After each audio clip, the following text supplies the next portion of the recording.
पाकिस्तान ने कहा है कि जनूबी एशिया में पायदार अमन जम्मू कश्मीर तनाज़े के पुरअमन हल पर मुनहसर है। तर्जुमान दफ्तर खारजा के मुताबिक इस्लामाबाद में गैर मुल्की सफ़ीरों को मकबूजा कश्मीर पर ब्रीफिंग दी गई।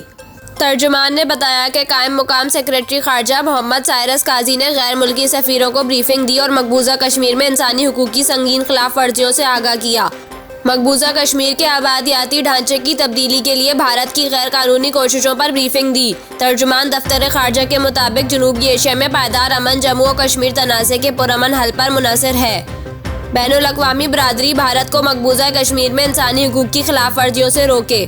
तर्जुमान ने मुतालबा किया कि आलमी बरादरी भारत पर 5 अगस्त 2019 के गैर कानूनी और एकतरफा इक़दामात वापस लेने पर जोर दे और बैनुल-अक़वामी बरादरी कौमी मुत्तहदा की सलामती कौंसिल की करारदादों पर अमल दरामद करवाए।